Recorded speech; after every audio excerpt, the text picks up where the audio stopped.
that was a tree had fallen down, they just went under it because they were running and they didn't have to duck. And Right. so I was chasing them, and I didn't realize that same tree was going to hit me right in the waist, you know? Oh. Words Matter with John Maurice. Hi, everybody. I'm John Maurice, and welcome to another episode of Words Matter with John Maurice. I'm your host, John Maurice, but today is going to be an amazing, amazing episode. Biggest one yet.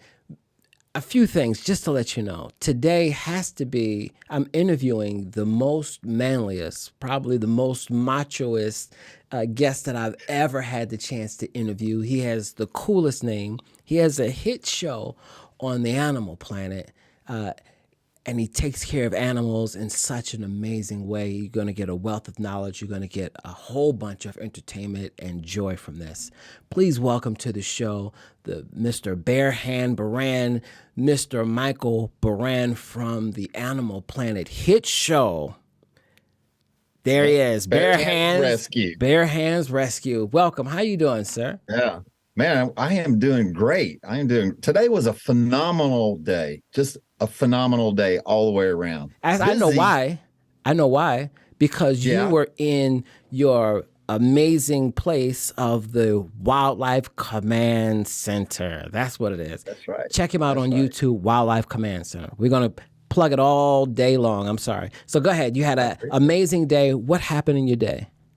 Yeah. So, my days start about 5:30 in the morning. We're Central Standard Time, you know, so the sun's just coming up and everything in the animal world is coming alive. You know, the winter is gone, you know, and so all the animals are just coming alive. And what happens in our urban environments is that all of a sudden the animals start waking up at 5:30 too. And you might not have to get up till 7. Too bad. The animals in your attic are up at 5:30. Oh, you know, man. And so we started getting calls early this morning. So, I was out there just running the roads all day today, rescuing people from some wildlife conflict, some wildlife intrusion. And then, of course, trying to run the company, I got technicians on the road and I've got animals at the center and I got animal care technicians. And so, just doing it all. And today just fell into place that I accomplished so much. It's 9:00 p.m. here in Central Standard Time. Okay. And I just feel like I've had just a golden day, and a long day. So I just want to say, thank you for even taking the time out of after a whole day like that to now do a show and a taping with me. So I'm so grateful, man. Thank you. All right. I before I agreed to it, I checked it out a little bit and I was like, man, I love the way this guy talks, man. You got a great voice. Oh, thank you. Thank you. It's just who I am. It's not like I'm trying to, hey, well, welcome to 105. No, it's just me having you got a good, easy listening voice. Like it's easy to listen to your voice. Thank you. I appreciate that. After talking with you, I hope that America and around the world will agree and tune in. You're the one that's going to be like, hey, do we like him or do we not? So you're the biggest guest to date. So I'm just grateful. I appreciate that. And it's a privilege. I appreciate that. Yeah. So you have all of these people. That is an amazing accomplishment. First of all, even in just a business. So how did you start to get to where you are now? Not even just talking about the hit show, and we'll get there, but just this company with all of these people and all of these movements, and not pull your hair out. Well, let me tell you. Well, I got a full head of hair. Yeah. So you're doing good. You're better than I am.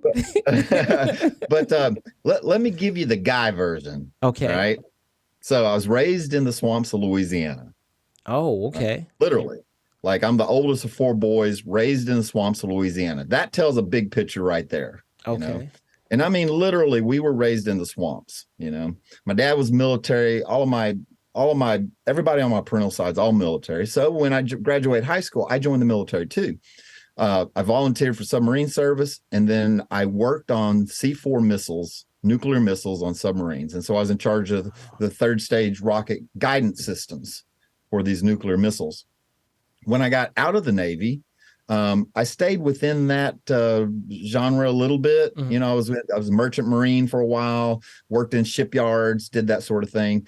But then in late 80s, early 90s, I thought that cellular was going to be a huge thing, you know. So I started working my way into the cellular industry. And then about 1993 or so, I was an outside sales manager for a startup cellular company that went really big. Okay. And then I got bumped around to people like Sprint and Nextel and some of these other cellular companies. And I rode that wave. I rode that wave for a long time. Okay. You know, until they went retail. Like when they started putting up stores and people could just come in and get these cell phones, that's when I got out. I was like, all right, it's run its course now. You know, now it's just a commodity. Okay. And then I jumped into construction. I was a vice president of a construction company. They went mysteriously bankrupt. Well, hold on. How did you become the vice president of a construction company? You just got into it and became vice president, or like they hired me as vice president. That shows your brilliance. That's why I'm like, okay, I thought you maybe had laying bricks and got all the way up. I was in the right place at the right time. Okay. They had just lost their vice president. I was looking for, you know, some type of upper management type position somewhere. And I applied, sit down, talked with the guy, and he's like, oh man, you can do this. I mean, there's no problem. I can teach you how to do that. You can teach you how to do that. But vice president doesn't build anything. You know? Okay, right. Vice president runs the people and runs the business. And if you got a business mind, then you could step right into it. And that's what I did. But anyway, it was a family business. They did about probably 53 million a year, you know, so it was a small construction company. Because, you know, construction companies do hundreds of billions of dollars in gross sales. Really? You know? I didn't know that. Yeah. Because when you were saying it, if I wasn't saying anything, I'm listening. But in the back of my mind, you said 53 million. You was like small control. I'm like, what? 50? That's small, but go ahead. For construction. But still, I didn't know that it was that major of it. I'm in the wrong business. Well, they don't get to keep all that money. The profit margin's a whole different story. Okay, gotcha. It's like some of these companies that you see, these startup.coms, you know, they say that they're grossing, you know, $2 million or $3 million. They don't also tell you that they're spending $3 million to keep the company running that way, you know, so it makes it sound good. Yeah. But what are they profiting, you know? That's the key. Anyway, the construction company, you know, they mysteriously went bankrupt, and I was like complexed because I was like, why would you go bankrupt? You know, but it's family problems. They had family issues. And so I told my wife, I went home and I told my wife, I was like, look, they're going to file bankruptcy and I'm not going to stick around. I said, you know, I'm going to start my own company and I'm going to do something that I love. And she's like, what are you going to do? I was like, I think I'm going to trap animals and help people with animal problems. Now, this was in 2010. And she threw a shoe at me. She's like, no, that's the stupidest idea I've ever heard in my life, you know? And I was like, no, really, there's this thing. And she's a big fan now. Right. In the beginning. When you have a vision, it's sometimes when we have these visions, I have them. I don't know how it's going to happen or if it's going to happen, but people look at me like, are you stupid? So I get it. You can see it clearly, but to get people on board, they have to wait. So how long did it take for that process to happen to when she began to see it and begin to take form? And what were your first steps? You had this vision and you wanted to do this. Then what was the step? What was the foundational structure? So she was fully on board in about 3 years. Like it took about 3 years. Okay. You know? She really could see the vision then. But when I first started, so I have to back up just a little bit. One of my hobbies, while I was a vice president of a construction company, was I'm a falconer, and so I train birds of prey to hunt with me instead of using a gun. Wow! So I'll take a couple of hawks, I'll train them to like me and to hunt with me. I'll take them out into the woods, I'll turn them loose, they'll follow me, and we'll go chase squirrels or rabbits or ducks or geese. And the birds will catch the items for me, pin them down and hold them there for me so I can come in and dispatch them, you know. And then I share a little bit with the hawks, and they're like, hey, this is a good partnership. We don't have to pull all the fur out. We don't have to pull all the feathers. All we got to do is catch it and pin it down. And this guy comes along, does all the hard work, and then rewards us for it. We'll keep doing that. Like, we like that. We'll keep doing that. So how did you even come up with that concept? I've never even heard of that before. So it's blowing my mind. Like, you can train a hawk. These are huge creatures, beautiful creatures that are so intelligent and strong and powerful. Right. They don't need us. And no, they don't. You trained it to go out and pin down what you want. That's awesome. Yeah. So that's a whole sideline conversation. Right. Yeah, I'm learning so much more. I'm just like, we have to have you on again, just talking about all of these things that you're able to do to teach these animals, Yeah. But the way I got started in the company is that people knew me because I was a falconer, and especially in a small town like Shreveport, Louisiana. That's where I started my company, in Shreveport, Louisiana. I'm from Louisiana, so but people knew me, and people would ask me, they would say, hey, look, I got squirrels in my attic. Can you bring your hawks out and catch these squirrels in my attic? And I would always tell them, I was like, no, because my hawk can't fly around in your attic. There's not enough room, they can't do that. But the concept I come up with, and this was before this was even an industry. Like, it's an industry now, but before it was even an industry, I was like, well, if I buy a few traps and I go catch these squirrels and I charge them for it, then I'll buy me a few more traps when I make some profit. And, maybe I'll just catch squirrels for people, because that seems to be a big problem in Louisiana, is squirrels in the attics. Okay. And so that's literally how I started. I bought 6 cage traps, live traps, and I went and caught some squirrels for a guy, and I charged him like $150, and he ended up tipping me $125 because he was so grateful that I got rid of the squirrels. Mm-hmm. The next one, I charged him $400. Yeah, because I realized I was charging too little, for the amount of time and effort it takes to do that. And then I found out from my construction background that I could make repairs that people valued, because they didn't have to go find somebody to do the repair work. I could come in, catch the animals, do the repair work, patch up the house, make it animal proof, and give them their house back. And so it's like a turnkey kind of product, It's like, you start over here. I got this squirrel problem. He's waking me up at 5:30 in the morning. I don't need to get up till 7, and I'm losing an hour and a half for sleep. And then I need that hour and a half of sleep. Right. And then over here, they get their house back intact without squirrels, And so there's a value in that. Yeah, actually, I just kind of capitalize on that value. I've been hearing and studying because I want to be great. And, I want to be a business person. I have all of these ideas and thoughts, but it's like, find a way to bring a solution to people's problems. If you can solve people's problems, you can make money. And the stuff that I do is not solving a problem. We're just having conversations. So that's why I'm not where I'm at. But it's amazing that you were able to find the problem and have the solution for them. That's amazing. Yeah. And that's how I've grown the company. My company has 5 divisions, and each division solves a different problem. What are the 5 divisions? So I have one division that's called Avian Strike Force. It's within Wildlife Command Center. Wildlife Command Center is the big umbrella company. That's right. But I've got a small division called Avian Strike Force. Avian Strike Force. Yeah. And so we train hawks and falcons to resolve pigeon issues in industrial and commercial settings. So a big industrial setting, for instance, was in Louisiana, has a lot of gas refineries, petroleum refineries. Okay. Well, you cannot shoot a weapon inside these refineries because you've got fumes and gas and everything.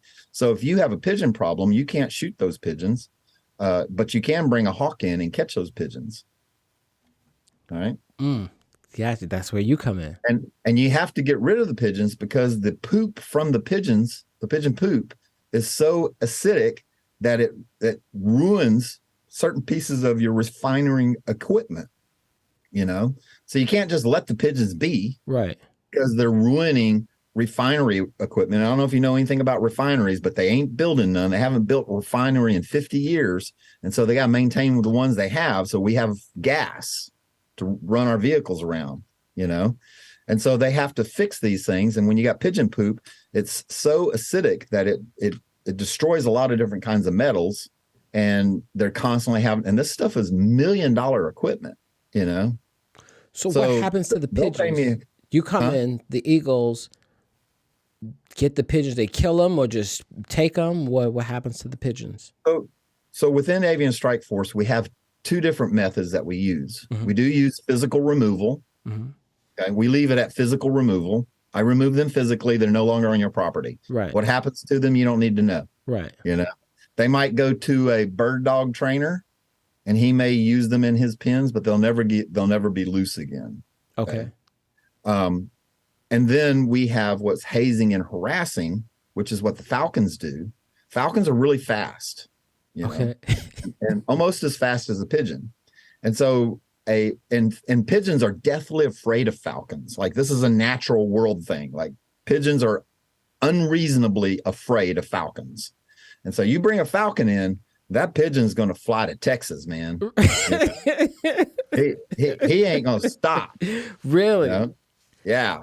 And so it's very, very effective. As a matter of fact, I've got an account right now in Western Missouri. It's a refinery where they take corn and they turn it into edible starch for Twinkies and stuff, Wow, it's interesting. And the pigeon problem cost them about $4 million about 6 months ago because they had an E. coli breakout from the pigeon poop. Ooh, okay. All right. So I brought my falcons in, and baby, I'll tell you what, I turned those falcons loose, and those Missouri pigeons, man, they head all the way to Kansas.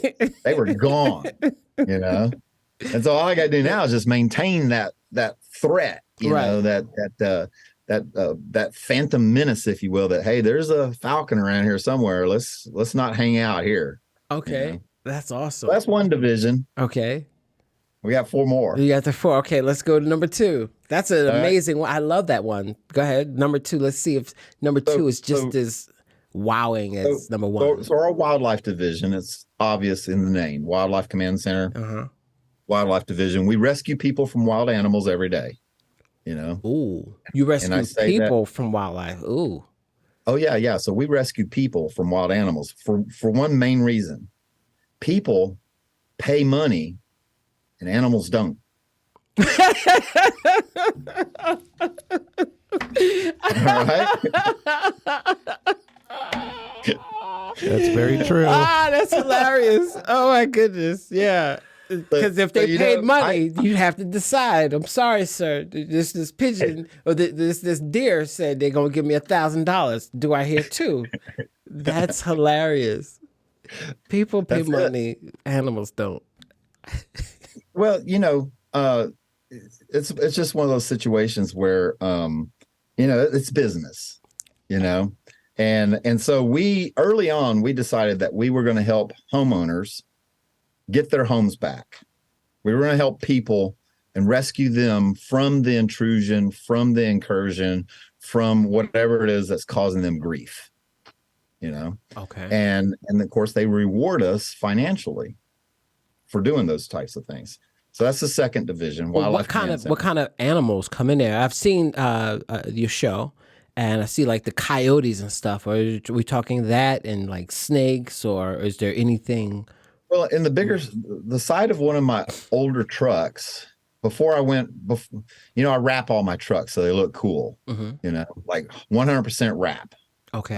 When I first started, I put a lot of words on it, and in one of my first trucks, it said, "From alligators to zebras, we catch everything in between."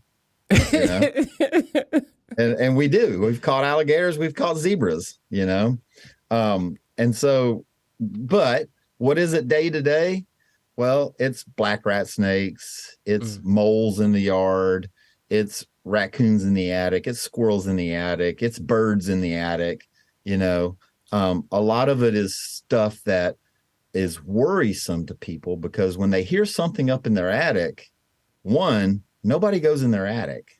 Like nobody crawls up in their attic. Yeah. You know? And two, they don't want to. Once they hear something up there, they definitely don't want to go up there. Yeah. What did they hear, Matt? What do they say when they hear those words? Wildlife Command Center. There we go. Hold up the coin. Yeah. Oh, there we go. We got the. I got to do it right. I have my glasses on. Wildlife Command Center. How'd you get a challenge coin? That was the great Matt. Yeah, I got it at the Drone Down premiere. Oh wow, that's cool. We donated. So you know my challenge coin. I love that challenge coin. Like that's one of my big things I give away because it's heavy. It feels like something, but it's molded after the challenge coin for my submarine. You know, on our submarine we had challenge coins, and for the MJ Vallejo, which has been turned to razor blades by now. But yeah, the MG Vallejo was my first submarine, SSBN 658, great submarine. But they had a challenge coin that's kind of similar to that. And so, you know, I molded that coin after that coin that we used on our submarine. Now, what does that mean when you say challenge coin? Because this is the first time I've seen this. I was like, well, this is really cool. Yeah. So, you know, people use them for two different things. Mm-hmm. All right. A lot of people around St. Louis area, they use them for ball games, for tossing the coin at the beginning of the ball game. Really? You know, it's this heavy? If it lands on yellow, that's tails. And if it lands on the logo on the front, that's heads, you know? And so like I hustle softball games, I hustle football games, soccer games. Anybody that uses a coin, you know, we use it as an intro, you know, give them some. And then once you start throwing that thing around, you realize how heavy it is, you know, and it looks good, you know. So I always get, you know, a lot of feedback from it, and then I always end up going on my YouTube channel, which is where I want to send everybody. And the YouTube channel is what, Matt? Wildlife Command Center. That's right, Wildlife Command Center. Everybody, you can get one of these coins at where, Matt? Wildlife Command Center. That's right. Sorry, I have to keep on mute myself. This could be yours. Yeah, please go. This is the coolest thing, though. I've actually never seen one. And so when I saw it, I was like, wow, that's amazing. And an amazing marketing tool. Right. And so that's why I wanted to know what was the meaning behind it. I didn't even know. So that's very cool. And then the other way I use it is I'll give them out when we do a premiere or if we do some event around town. You know, I'm in the film industry and I make a lot of films. And if we're doing a premiere, then I'll give those out. And I'll say, hey, if you know anyone, challenge them to go watch my YouTube channel and give them this coin so they'll remember the name of it. And then I'll give you another one, you know? And so I get those things handed out and passed around. And so when they give it out and you say, I'll give you another one, once they give it out, they will contact you and say, I gave it out. So that, because you don't want to just give them and then they just hold, you know. No, you need that extra feedback. Right. You know? Because when they come back to me, I talk about the event. I talk about what happened. Well, how did that exchange go? Well, what did they think? You know, did they actually go to the YouTube channel? Is it a good friend of yours? You know, we start talking about it, you know, collecting the data. Yeah. And so, you know, it's part of developing super fans. You know, you have to be able to have some vehicle, if you will, to develop super fans, and you need things like that are significant that you can talk about, and then have them give it to somebody else, and then they come back to you, and so you're getting this feedback that they normally wouldn't come back and talk to you. Right? Maybe they might, but more normally they don't. You know, people are busy and they get in their life, but they want another coin, and so they'll come back to me, and we start this exchange of conversation, and then before you know it, they like me, you know. And then they start watching me, you know, and then they show up when I do lives on Wednesday night, they show up in the YouTube live feed and the live chat. And now they're sending super chats, and now they're subscribing to my Patreon, you know. And so it's all a building, a development thing. Process. You're a brilliant man. Brilliant. I'm gonna start watching you and doing everything because I'm learning so much right now. I'm fanning out, but also learning. I'm just like, man. So I'm taking notes. Brilliant. But you know, and you know, all this information is out there. Who do you want to listen to? You know, I listen to a lot of Gary Vaynerchuk. You know, he's kind of my mentor. Gary Vanderchuck. Okay. Yeah, Yeah, I'll have he to look goes him up. by his YouTube channel is Gary VEE, Mm-hmm. but his last name is Vanderchuck. Vanderchuck. Okay. I like him because he is he's a very masculine guy, but he's not really big. He's a very confident man, but he's super nice, man. Like one of his messages that he's always getting out there is, man, we don't need to be mean to be good businessmen. Yes. You know, we don't have to be cutthroat and assholes and just jerks. We don't have to do that to be good businessmen. You can be really nice and help other people get everything they want, and you'll always have everything you need. That's me. And you get joy in helping, and that's what it's all about. But people get caught up I in believe greed. in it. Yeah. It, I it, really do. it seems I've had my last guest that I interviewed last week said that as part of the reason why I guess I haven't made it yet, and I actually have a saying that when I'm trying to write a book, delay does not mean denial, but Right. it's enjoying the process and understanding the process as you Yes. go through it, Yes. so I don't have to Yes. relearn it. And as much as I see the vision going big and all of this stuff, I'm trying to enjoy the process and the beginning parts, because Yes. everything is myself and my wife, and we need to go to the next level. And we're interviewing people now who talks a good game. You hate people that come on and say they can do stuff, but then they can't do it. And then Yeah. if I were to grow too big, and then all these people are coming in and I don't have the infrastructure and the knowledge Right. to produce that, then what was, I'm interested. And it's like, don't go to him. He's just so, I'm listening. It's Yeah. very important what you're saying. So thank you for saying that and being kind. People think, you're weak. You're going to get eaten up here, or. Yeah. I do hear that too. Like I hear my peers, say that thing. And sometimes my wife, she's like, why did you do that? I was like, look, it'll all come back to us, you know? What's for you is for you, and can't nobody take it. It's Right. it's Right. it's me against me. So Right. when we're doing business, if you have what you have, your blessings are your blessings. I can't take your blessings away. Right. Right. So there's enough room at the table for everybody. So I'll pay you what you want, what you're worth, whatever it is. And there's no hard feelings. So I don't have to try to con you or tear you down to build me up. I know who I am. Yeah. So Yeah. I can elevate you, shine with you, celebrate you, and just be at peace. And that concept is so foreign to me, tearing people down to try to build yourself up. Like that's not me at all. Like I'll build up 5 or 6 people, and maybe 3 of them won't work out, but 2 of them do, and those 2 really lift me high. Exactly. And the other ones that did not stay, everybody can't be with you, and everybody is not in your journey. It's just for a season, but they're better now because of you. And if they can say, man, I really like, working with Mike, he helped me out. I learned so much. Yeah. That's the blessing in it, Yeah, it is. And so now our 3rd division. 3. Yes, sir. Yeah. I didn't forget. I was going to come back to it. That's okay. Uh-huh. I can help. Thank you. Thank you. Well, you are the great businessman. So yes, that's why you're coming back to our it. 3rd division is kind of commonplace. It's called Pest Command Center. Okay. And so we're helping people with insect problems, Okay.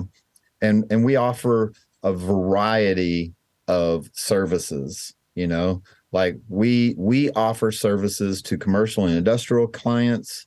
We offer services to clients that are dealing with other animals, and then we offer services to people that really want to go green and not really use traditional pesticides. Okay, got it.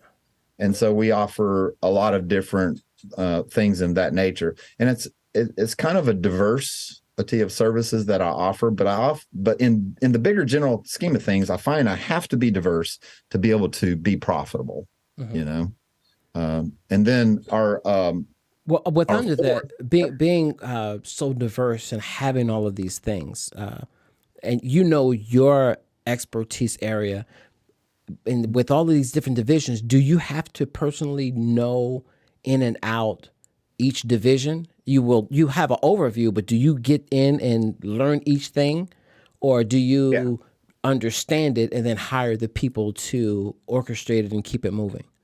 So I know it inside and out, every one of them. As a matter of fact, I hold all the permits, all the licenses, all that stuff's in my name. I go out, I take the testing, I do the examination, I do the continuing education credits and all that stuff that we need for these permits, you know. However, when I branch out into a different city, my physical body is in St. Louis. Right. So I have to have somebody that can be in Kansas City. Right. Or Dallas or Sacramento. But you understand the process, so nobody can take advantage of you and be like, hey, you doing shortcuts or whatever. They still try. Really? Humans, we have to deal with them.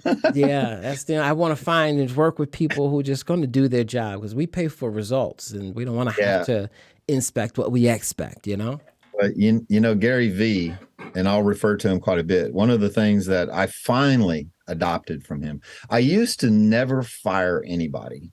I always felt like if I could work with them, if I could train them more, if I could train them better. But I started listening to Gary V, and he's like, look, fire quickly and reward those that are progressing.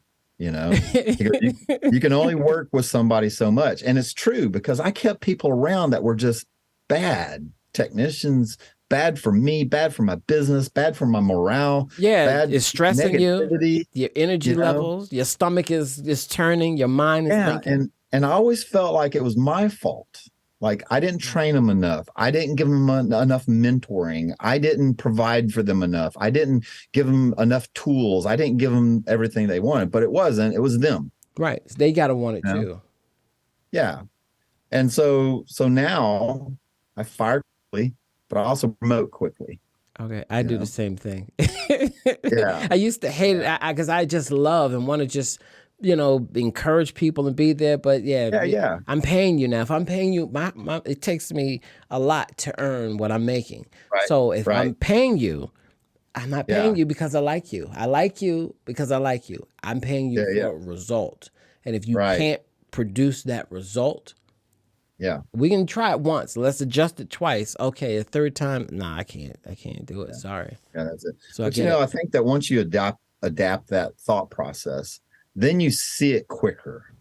You really do. You see it quicker, because you're like, when you're thinking it's your fault and you need to train more and you need to do more and you need to do more and you need to do more, you don't look at the other person and go, well, what are they doing? Right. Are they reciprocating any of this? But whenever you are quick to fire, you also see it very quickly, because then you're not looking at yourself so much. You're looking at them and what they're doing and what they're producing and what they're responsible for. And so you notice that they're not reciprocating quicker. Mm-hmm. So when someone's not reciprocating, then you might as well just go and part ways. So when you are hiring, when you're trying to find the right fit, because sometimes you can interview people or talk with people and you like their personalities and they just click and they're nice and they talk a great game and you're like, man, I think this can work.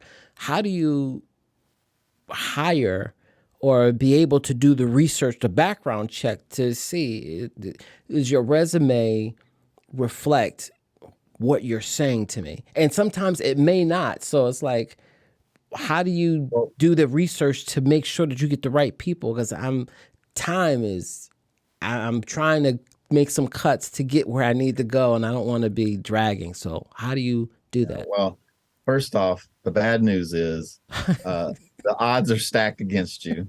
We have labor laws that protect the employee, that also protects them for gainful employment. And so there's a lot of things that a person can do that they hide that you can't dig for. Like, it's illegal. It's just like you can't interview somebody and you can't even ask them how old they are. You can't. That's illegal.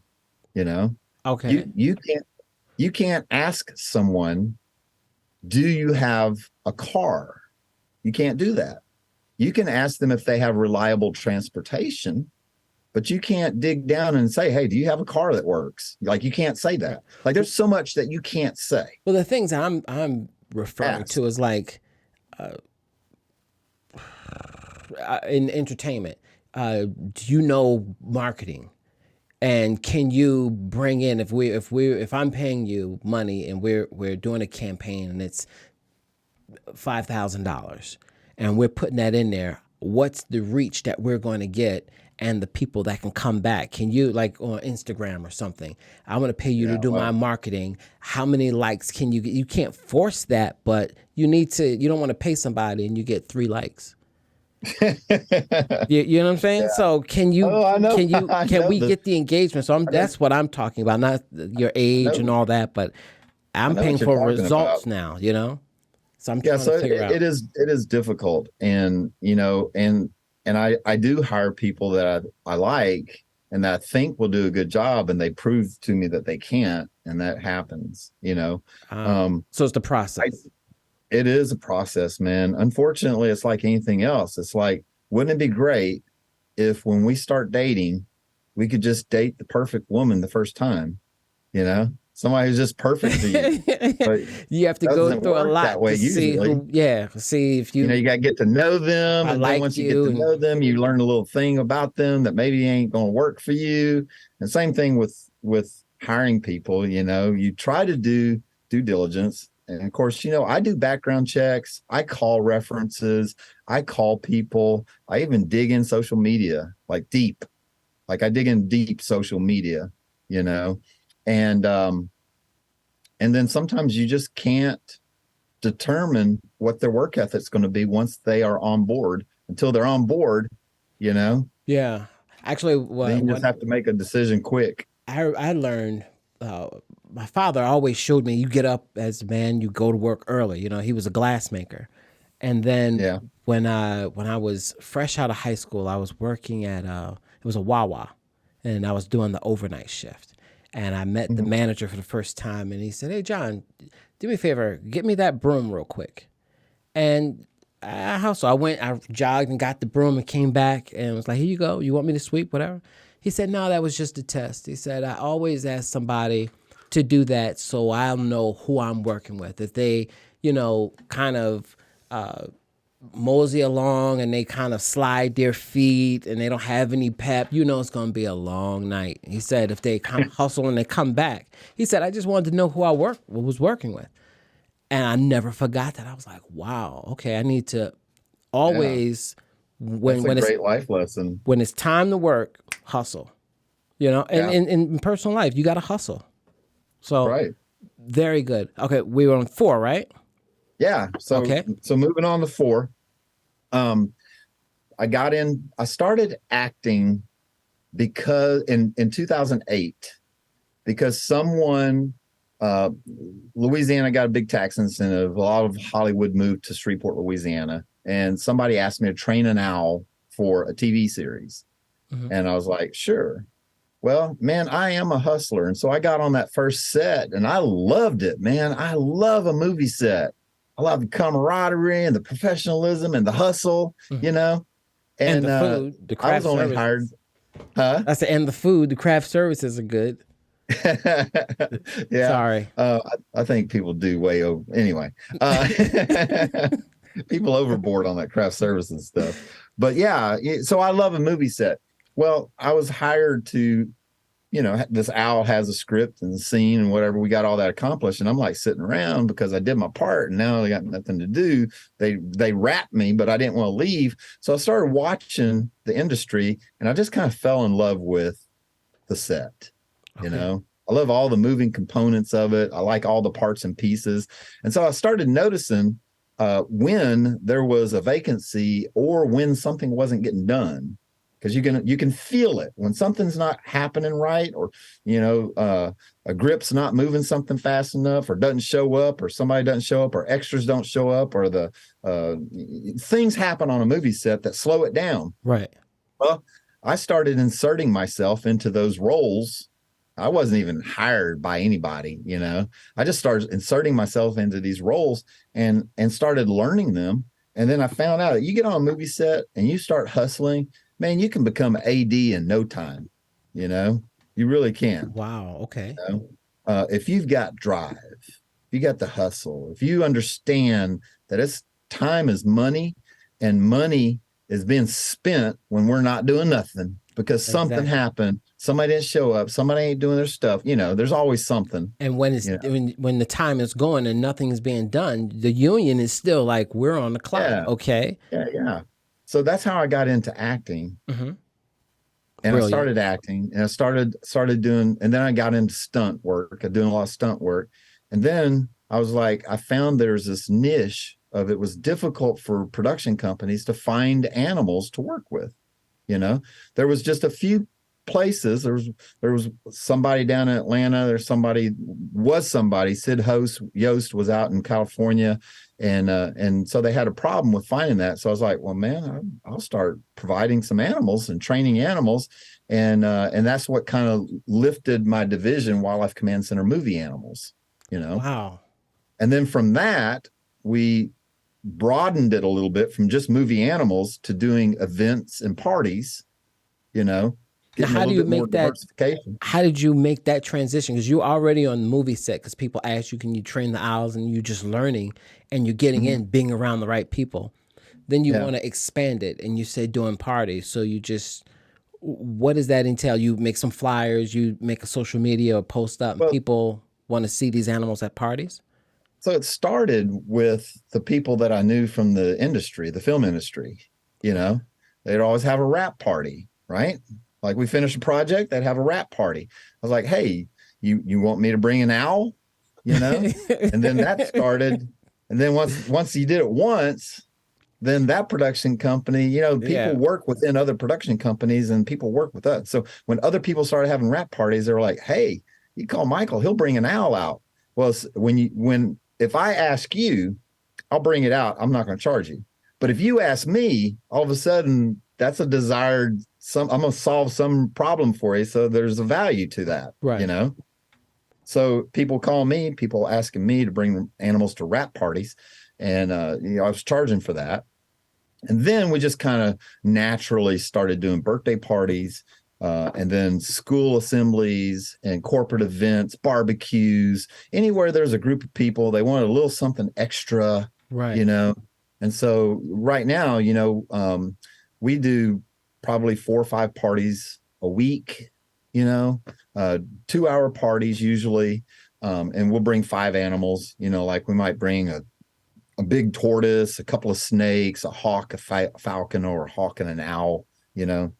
We also have a kangaroo and a wallaby, and we have 4 ringtail lemurs. Now, hold on. What is a ringtail lemur? I'm sorry, I don't know what that is. You know what a ringtail lemur is, because surely you've seen the cartoon Madagascar. Yes. And King Julian? You got to move it. Yeah. Okay. That's a ringtail lemur. Okay. Gotcha. Yeah. He was hilarious. And so I have those in real life. Wow. Not just a cartoon. Right. Yeah. Wow. That's amazing.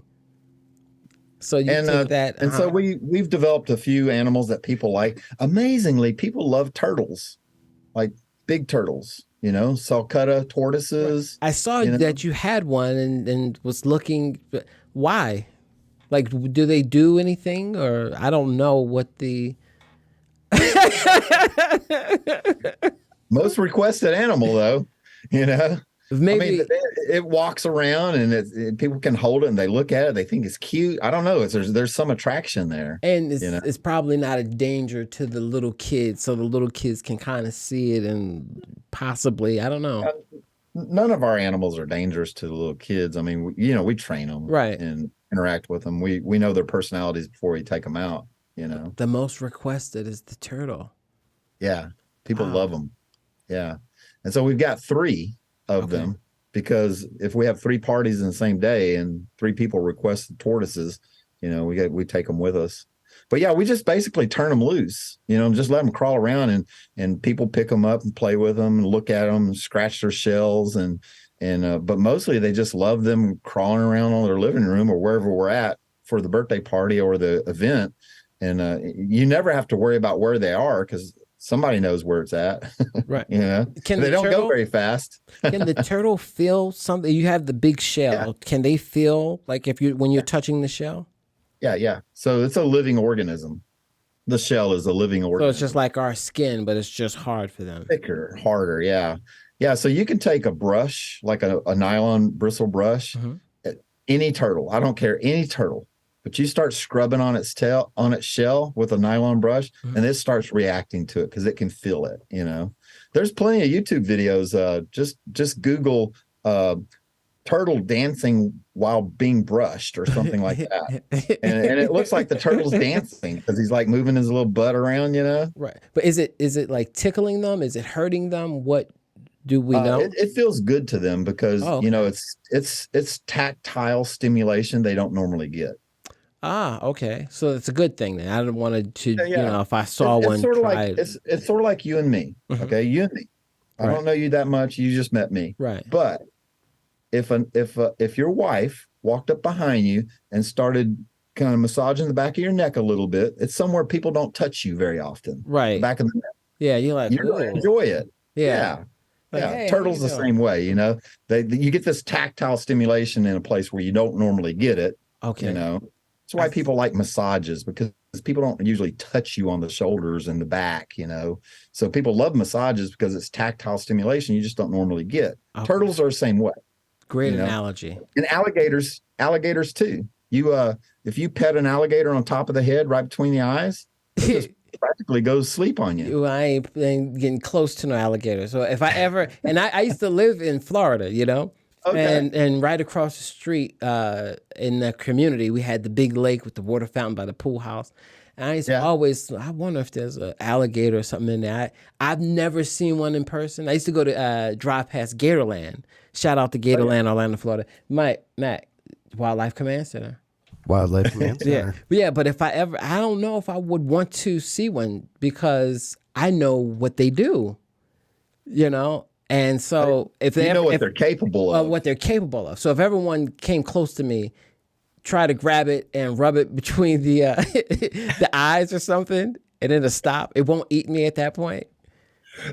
Don't try that. Don't try. Okay. It's not going to turn out good. So we have two alligators. Let me rephrase all of that. We have two alligators that love it. But they're trained alligators. They're not going to bite your arm off. Okay. Yeah. We're not talking about going to the swampland and say, don't do that. Yeah. No, don't do that.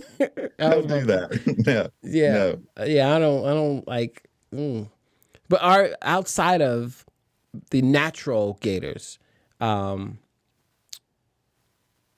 they really dangerous, or are they afraid of people? I don't know. That's one thing I wanted to know about alligators.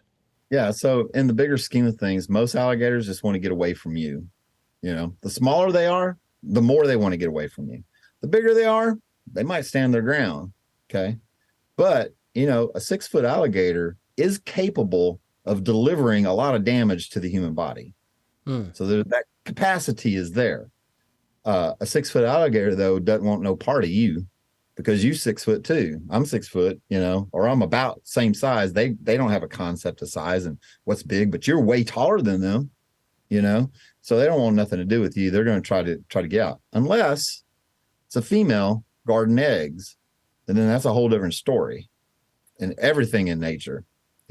I've seen them crawl through neighborhoods or up on door. I'm like, what is going on here? I've seen one guy trying to push one back because the kids were outside playing, and the alligator was just walking through the neighborhood, and it was like, okay, what's happening?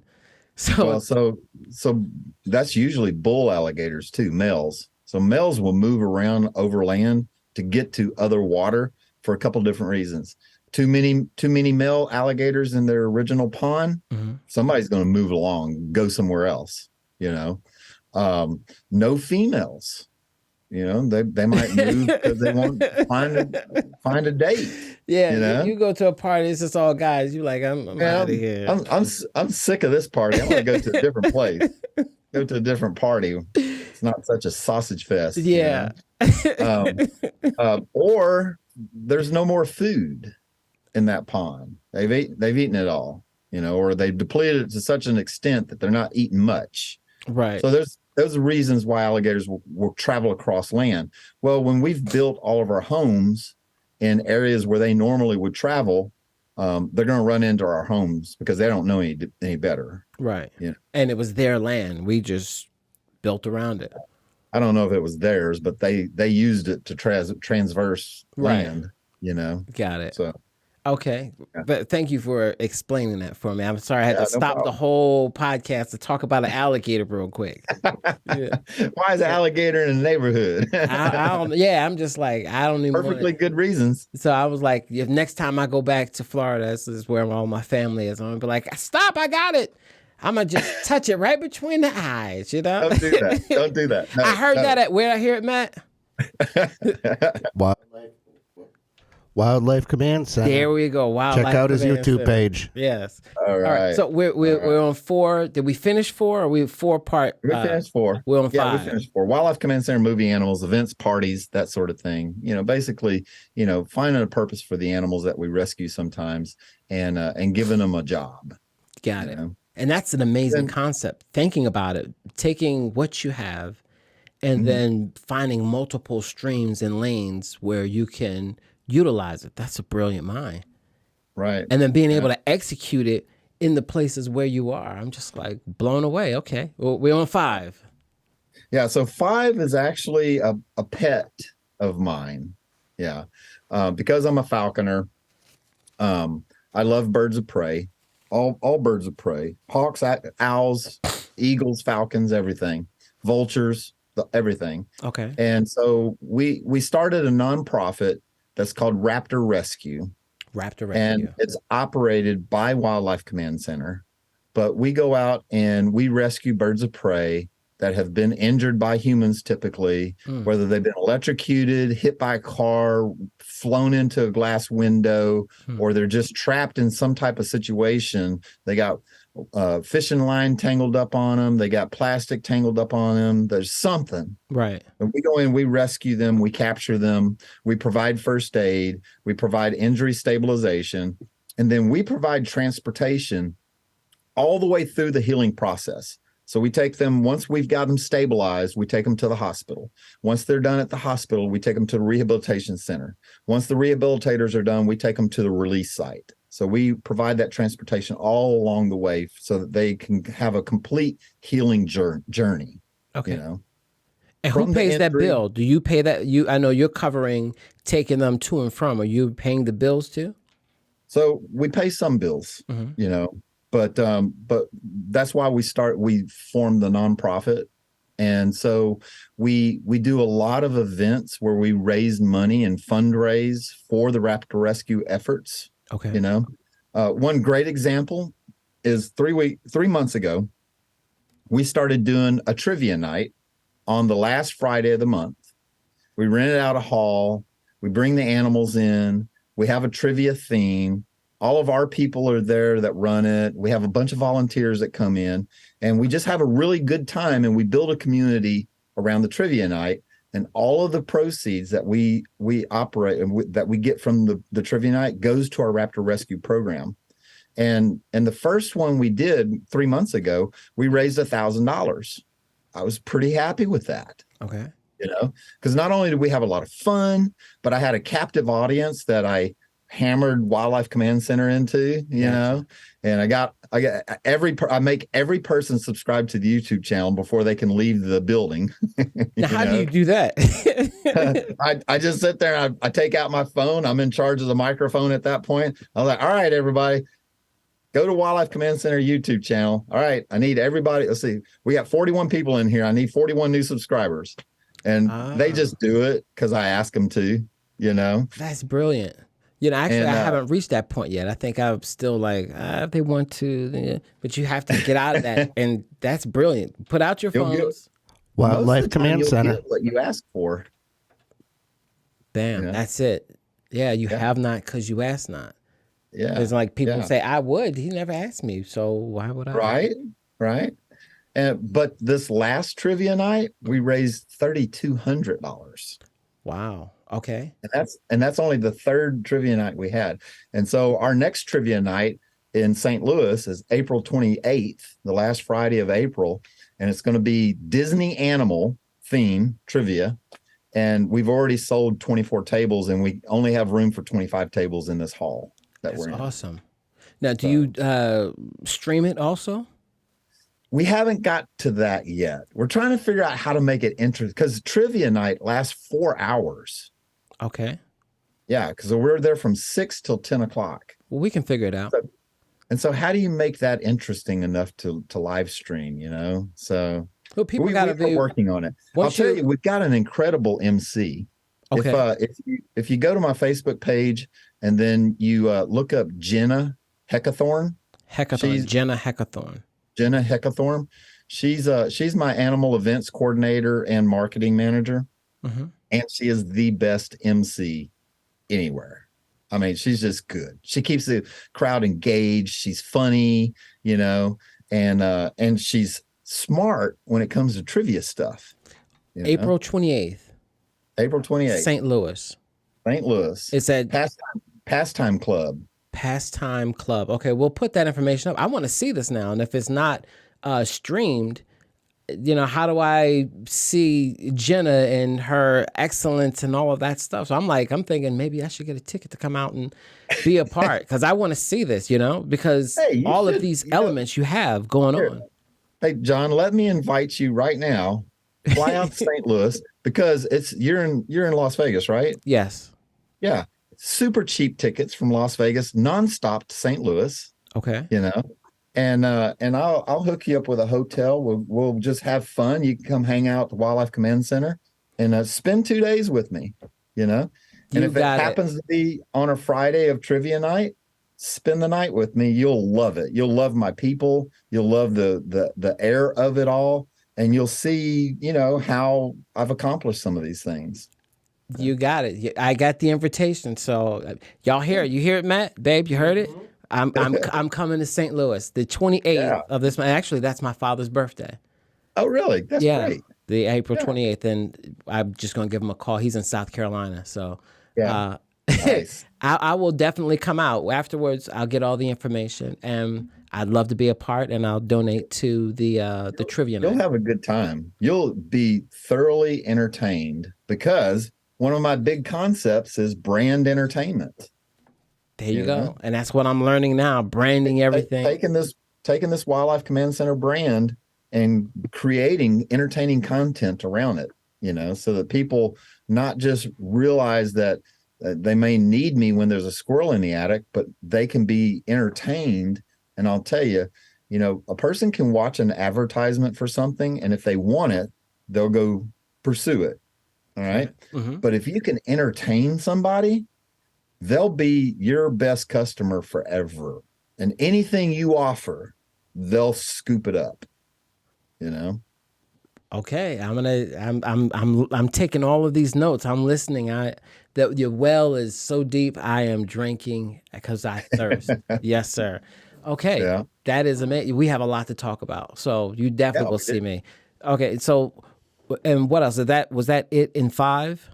In the five categories? That's my 5 divisions within Wildlife Command Center. Let's briefly do a synopsis over them again. Number 5 was the nonprofit Raptor Rescue. Nonprofit, okay. Number 4 is the Wildlife Command Center Movie Animals. Mm-hmm. Number 3. And then number 3 is Pest Command Center, where we deal with insects. Got it. Number 2. Number 2 is Wildlife Command Center, where we deal with wildlife. And number 1 is Avian Strike Force. Avian Strike Force. And all of those were, go ahead. Yeah, we deal with avian problems in the commercial industrial arenas. Now, when you started it, when you wanted to do this, did you have, all of these things begin to expand as you did one thing and then an opportunity came up and then it just came, or did you have all of these things visualized beforehand? No, I did not have it all visualized. However, I did name the company Wildlife Command Center. There you go, Matt. Wildlife Command Center. Check out his YouTube page. I did name the company Wildlife Command Center. So being prior military, I had this concept of everything would report to the command center. Correct. And we would run it from the command center. You know, I didn't know exactly how it would all play out because I hadn't discovered all the niches yet, and I hadn't discovered all the problems. And so if you don't know what the problem is, you can't offer a solution. As time went on, I started recognizing these problems and finding solutions for them. And so, I have people all the time when I go to convention, they go, "Man, you are so lucky. How did you do that? Man, luck has blessed you." And of course, my philosophy is that preparedness runs into opportunity. Yeah. You got luck. Right. It wasn't just, I just did it and like, okay, I'm here. No, you have to be ready for that opportunity. That's what people don't realize. So you have to, there's a saying, you stay ready so you don't have to get ready. Exactly. And so one of the things I found out very early on, especially when it comes to investing in equipment, I found out that if I wasn't doing some service, but then I invested on the equipment to do that service, all of a sudden I started having a lot of business for that service, after I bought the equipment. And so, a good example is, raccoons and squirrels, mice poop in people's attics, right? They poop in the attic. Up there in the attic, there's poop all over the place. We never did attic clean out and remediation until I bought a $6,000 vacuum just to vacuum attics out. That's a special vacuum to vacuum attics out. So when you $6,000. bought it before you ever did it, what made you have the insight? Did you start thinking, man, I'm up there's a lot of poop, but I mean, you offer these services and then you buy, okay, got it. But you have to get into it to realize it. It took me a minute to want to spend $6,000. That's a big spend for me. I'm frugal. I don't like to spend money. Likewise. But also it was scary because I hadn't done any of that type of work. But then I realized the reason I haven't done that work is because I didn't have the equipment, and so I was like, it took me 3-4 months to convince myself to put $6,000 up to make the logic of it. But the one thing that I like about this story and about you is your military background. Most people never accomplish their dreams or goals because of fear.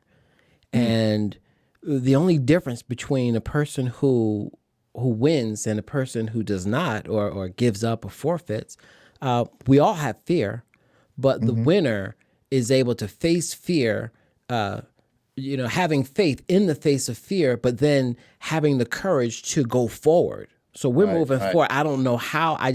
This is what I feel. Doesn't make sense. I may lose all my money. It's a lot. We're going forward to where most people would be like, man, I'm not spending no $6,000. I could figure out another way to, and that's the difference sometimes between. So courage is, overcoming fear with courage, but overcoming fear with wisdom is even better, Elaborate on that, overcoming fear with wisdom. Yeah. So fear is a good way to preserve your life. All right. Okay. Like we as humans, as an animal, as the human animal, fear has kept us alive for an eon of years, Why are people afraid of snakes? Well, because if you're afraid of snakes, you won't get bit by a snake, you won't die. And so it's ingrained. And so, you take that a step further, you extrapolate it. And so fear of financial loss has had a lot of people, retain wealth. Okay. But also fear of walking out in front of a moving car has saved a lot of lives. And so it all plays together, But when you use wisdom to overcome fear, then you're no longer making that, taking a chance. You've actually calculated and planned it and thought about it and figured out a way to make it work through wisdom, And so it's not like, the fear may be holding you back for a reason. Maybe it's a legitimate reason. But if you can be wise enough to figure out how to make it work, if you can use your mind and have a clear path, then you can overcome that fear easier because you have a clear path or you can see a path, right? At least, But But now And so, go ahead, finish. so when it comes to offering new services and buying equipment to provide those services, that's what I really look at. I was like, is there a clear path? Is this a service that's needed? And if I spend this money, how long will it take me to get my return on this investment? Okay. Good. Yeah, that's good because you want to know that you're going to make your money back because you don't want to just Yeah. throw it away, and you have to be strategic. So Now in hindsight, mhm. why the heck didn't I buy that $6,000 vacuum 6 years ago? Because it made me so much money in the first 3 months. I was kicking myself for dragging my feet for so long. Right. Well, you don't know what you don't know. That's true. And that's true. I use that saying all the time. That's just the thing. It's like you don't know what you don't know. I have a good friend who tells me that he's an older guy and he's rooting for me to win, and he's like, John, you're almost there. I see it. I'm just like, well, just tell me. I'd be there quicker. But he's not telling me, and he's a brilliant businessman. I'm just like, I love the process. I'm understanding, and as things happen and I'm in it, I'm like, oh, that's and you figure it out. So these is life lessons. So it's just like college, but Yeah. I'm just like, I don't know what I don't know. So if you just tell me, I can speed this process up. But yeah, it's I feel the same way about my YouTube channel. What's the really YouTube, do. Matt? Wildlife Command Center. Center. That's like right. I said, sorry, I have to unmute myself. Wildlife Command Center. Yeah, we're gonna have that. My YouTube channel does not grow fast enough for me. Gotcha. And I wish I could figure out the secret. But we've added things to it a little bit at a time. We've tweaked things, we've changed things. But still, 3,000-4,000 subscribers a month is so slow. It's so slow. It is slow. Is that do you see other people? Where are you? Because that's to me, I'm like, that's pretty good, and it's growth. But you being in the industry, and it's you against you. You can't look at other people, so you just have to. So what is your expectation? Where should it grow? Unfortunately, I got a taste of it. So I've had my YouTube channel for almost 10 years. Okay. Right. And I just hit 71,000 subscribers. Okay. Congratulations. However, my subscriber base didn't start until 2 years ago. So I had a YouTube channel for 8 years that I only had like 4,000 subscribers for an eon. And then 2 years ago, we started changing a few things. We're changing the format. I got a full-time videographer on staff now that just follows me around with a camera and does all my edits and that was money I spent that I was always afraid to spend, but it's starting to pay off. Right. Because you have the machine. The machine keeps going. You have to do what they do. And then so when YouTube Shorts was first introduced, we jumped on that really fast. Like we really jumped on YouTube Shorts. And because of that, we got some really good early success where we were gaining 1,000 subscribers a day. Okay. And so I tasted that. And then, of course, as with all things that go viral can be a blessing. They can be a curse as well, And so when it slowed down to a normal amount, like right now, we gain about 200 subscribers a day, roughly, and we get about 50,000 views a day, on average. And that seems to be kind of an average of where we are right now. But I'd already tasted 1,000 subscribers a day, And so now that you're in the chase again, where I think I know it can be, But we started doing about 8 months ago. We started doing not 8 months ago. 4 months ago, we started doing YouTube lives, a live every Wednesday night at 6:00. Okay. And the first live we did, we had 10 people. We were excited. They listened to us for an hour and a half. But that video, once it posts as a video to your YouTube channel, people kept watching it, And so now we would get 1,000 views on a live, and of course now the more lives we do, the more our audience grows. And so, every time we do a live now, we do it once a week, we have a bigger audience, and now we have an engaging audience, and now we have an audience that wants to participate. Now we have an audience that wants to reward us financially. And so right now we're doing a YouTube live on Wednesday nights, and we make $300-400 in an hour. Oh, that's good. Yeah. And, so it's just a process. One thing, process. It just keeps coming and rolling, and it's the grassroots and just going. You don't want it to just come all at once, and then you can't. Oh yeah, I do want that. But do you have the infrastructure to engage with everyone? Yeah, it's growing at a very slow, very sustainable rate. But still, I do. So our goal currently is that we're trying to grow the YouTube channel so that it can sustain my videographer full time, so that it can sustain videographer. Right. Because right now I'm paying him, but eventually I want the YouTube channel to pay him. Correct. And we're getting close. We're gaining every week. We gain on that. So how does that? We'll talk when I come there at the end of the month, because I'm like, you want to sustain it through the YouTube.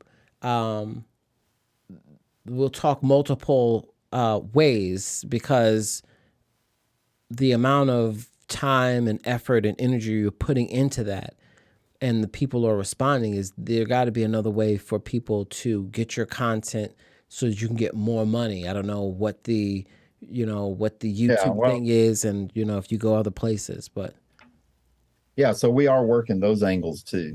And so you're constantly creating content. So your catalog is becoming, you own that. So everybody out there is looking for content, me included. So that's a way to, from your YouTube, you can also take the same stuff or take different things and make it exclusive and put it in other places. Same stuff, you just edit it a little different or whatever. And, get these people who are wanting it and work in other areas, So now, if I'm sorry, my mind is going now. Well, next Friday, the 21st, we start filming our PBS 9 series, and so what is that? Local PBS station. Oh, okay. Public Broadcasting System. Mm-hmm. Yeah, so we start with a local segment that we're doing. It's really designed for smaller children. Mm-hmm. And so that is going to give us some reach. And so when we signed the contract with them, we signed the agreement that we could film ourselves being filmed by them. And so we're going to have content produced from that we can use. But also we're going to be on, a national TV station that's syndicated around the world. And so our stuff's going to be shown there. And it's this logo, man. We've got this thing front and center. Yeah. What is that again, Matt? Wildlife Control Center? Wildlife Command Center. Wildlife Command Center. See, that's Command why I need Center. Command Center. YouTube page. Wildlife Command Center. The Command Center. Yeah. And so, the Animal Planet thing, that was one of, Discovery Plus, the BareHansd Rescue. That was to be the fuel for my vehicle, and of course, when Time Warner and Discovery merged, we got shelved. And so they didn't buy any more episodes, and so we're shopping that concept again, so the logo up at the top of here, Michael Francis Presents. He's a local promoter, and so we reworked the sizzle reel, and so we're out shopping it right now. How many episodes? Huh? How many episodes? They only bought 3 episodes. But how many do you have in the can? Oh, well, I mean, we had 6 in the can before they canned us. Okay. And they bought 3. Yeah, they bought 3, so we've got 3 in the can. But because they ended up capturing this BareHansd Rescue, so we can't use that anymore. Okay, it's theirs. They own that. Oh, really? So that's we have to talk about that too. In the contract, you came up with this, you did this, you shop it, they want it, but now they own that. Well, that they own the that name. name as that's said, but I own the font, the coloration, and I own the hands. What? So they can't use it either. Yeah, they can't use it anywhere else, you know. So, But doesn't was do there a that way much to difference. negotiate? Did you come up with the name? No, Okay. no. The rescue part was theirs. So my nickname in the industry has always been BareHansd Beran. Mhm. And by the way, it started out, that's not a positive thing in my industry. Like I caught a lot of flack for it. So my peers hate me, or they hate the fact that I'm having so much success from it, because you're supposed to wear gloves. You're supposed to wear personal protective equipment, you know? And so there's a whole bunch of flack with that. But when they got a hold of it, and you know, people were calling me BareHansd Beran in a negative connotation all the time in my industry, Mhm. you know. Well, when they got a hold of it, they were like, well, let's do BareHansd Rescue. And I was like, oh yeah, that's great. That sounds great. Let's do it that way. And then I realized that this right here is where the money's at. This right here. Oh, that's why they just said you didn't know. We don't Yeah, know what we don't know, because you could that's have right. been like, now I got to have this. This is a part of it. Yeah, yeah. So I'm really good now about reading contracts and deciphering contracts and figuring out what contracts really mean and what they could mean 3 years from now, you know, because now I think about all that stuff. Right. You Because know? there's in perpetuity and all that throughout the universe. And it's just like, can't we Oh, just make a yeah. deal? What's good Look, for both of us? We do it for a set amount of time. You get what you get, I get what I get, and then we go. But you want to own yeah. me forever? I've learned too that set amount of time, the more contracts I sign, the smaller that amount of time gets. I don't give people a lot of time. Yeah, You know? because you put your blood work. You did this. And then you're gonna Yeah, take because you know, you give people too much time, they sit on it and you're stuck. Mm. You know. So my contract, well, I've learned a lot. You know, some of it is just blood, sweat, and tears, you know, when it comes to contractual stuff.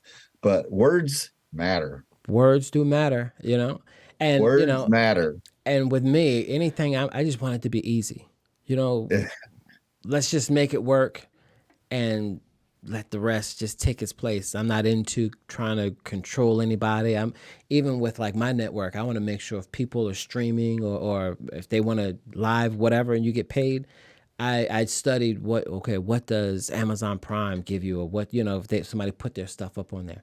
So above, I just want to make sure that I'm above all of that. So if somebody comes and run their stuff through me, they're going to get paid more than anyone else in the industry, period. Just because, you know, first of all, you don't know who I am. You don't know. So when we push together, we win together.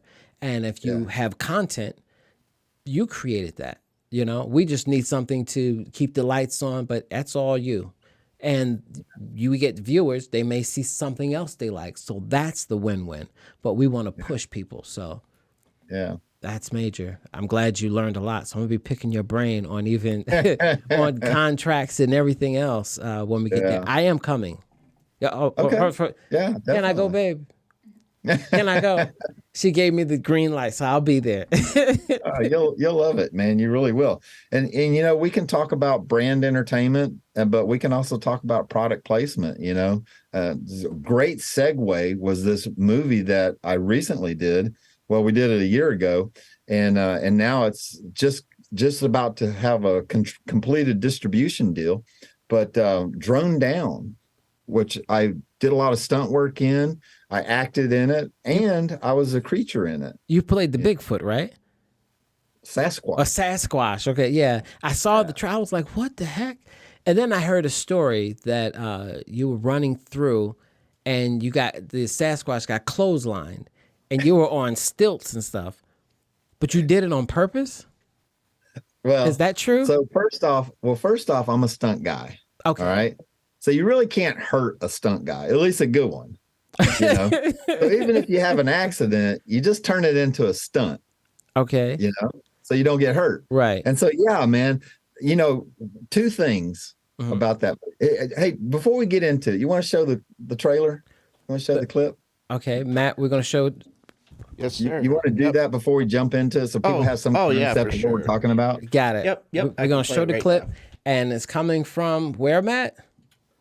Wildlife Command Center. YouTube. I love it. Go I to love it, it. everybody.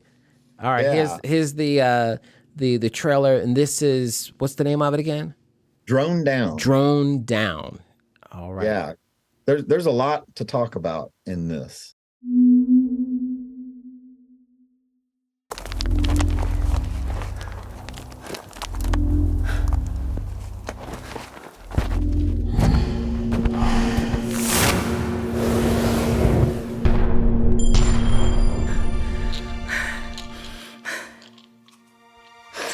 What attacked them, Dr. Park? What was it? Was it a mountain lion? A bear? Did you really see? Why don't any of you believe me? Because you sound nuttier than a squirrel.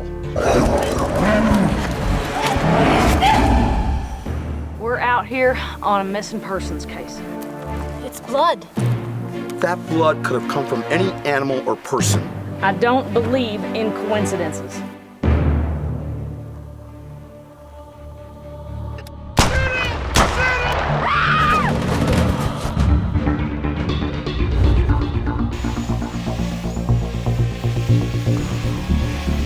Wait, what is that? A bear?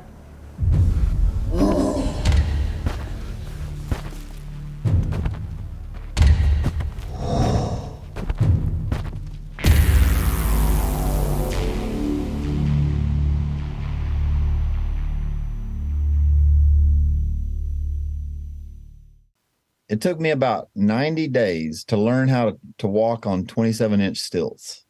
Okay.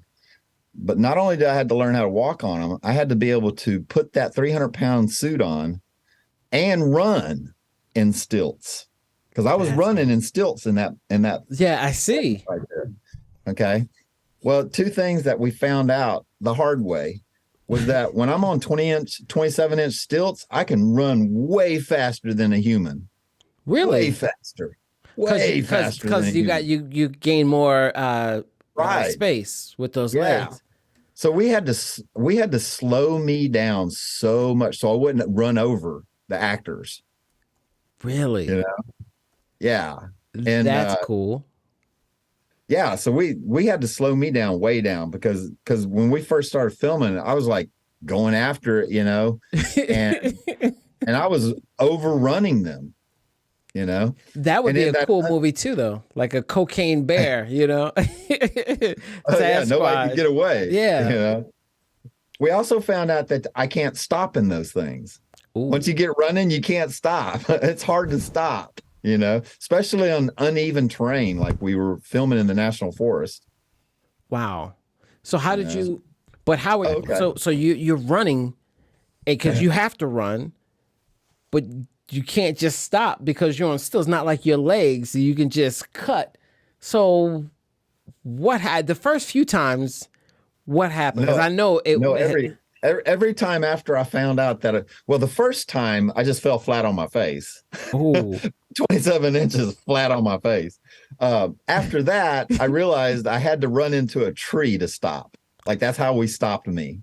Like, I would run towards a tree and I would just try to stop taking as many steps, and I would just embrace the tree. Really? Oh. But I was in this big costume that was so padded up to make it look thick and full that I could hit the tree as hard as I want to. It didn't hurt. Oh, that's good. And that's just like and so that scene where I'm chasing them, they're all normal sized people, like 5'5", and I'm like, I'm already 6 foot high, and now I'm an additional 27 inches, so I'm like pushing 9 feet, Wow. Yeah. and I'm running, and they just went under this tree that was a tree had fallen down. They just went under it because they were running and they didn't have to duck. And Right. so I was chasing them, and I didn't realize that same tree was going to hit me right in the waist, Oh. And so the moment that I realized what was going to happen, I knew to do a downward swing and just throw my feet up and then just fall on my back. because it was like a split second. If I didn't have the stunt training that I had, I would have just crashed through it, right, fell in the over gut. it. Who knows what would have happened? So you in the middle of the run, you see the tree like, oh, okay, and you got to kick your feet up to fall back. But that's a brilliant move too. Was that in the? Did you hit the tree there, or did you kick your legs up to fall back? No, I hit the tree and kicked the legs at the same time and just kind of fell backwards. Okay. Yeah, we were all panicking. We thought we killed him. And then everybody was so mortified because they thought that I had really hurt myself. Right. And I mean, everybody come over. You okay? Are you okay? Oh my God, are you okay? I was like, hey, I hope you were filming that. I hope you didn't turn the camera off. Yeah. I told Mike, I was like, if that didn't look exactly right, I can do that again. So he immediately got the camera and started looking back and started looking at it. He goes, no, oh my God, that looks so good. And I was like, you got it. We got it on the first take. We didn't even know we were going to do it. Wildlife Command Center. Wildlife Command Center. Yeah. Oh, that's amazing. Command Center. So that's it's like when you're a child, and you're dreaming about Sasquatch and all these things, and you're just playing. It's just your imagination just goes back there, but you had the creativity to kick your leg. You knew, so that alone is amazing, And when they were running, I was like, why aren't they running faster? I was engaged with seeing it, and then seeing you coming, I'm like, holy crap. Well, yeah. So that's the thing is that they were running as fast as they could. We have a call. Somebody special just called. We have a call. Okay, Sorry, didn't mean to interrupt you. I had to bring him on. Hey, hello. Can you hear us? There we go. Mike. Hello. Test. There 1, we 2. go. How are you, Mike? All right. I got to do the whole completely. shit. Sorry, guys. I got to do it all again. Hello, John. Hello, Michael. Hey, this Mike. call may be recorded for quality assurance. I will need your routing and bank account numbers. I'll give it to you after. I got to be careful. Mm-hmm. I got to be careful because I got an Alexa in the room. Whenever I say Michael Beran, she goes nuts. Dr. Beran is a stud muffin.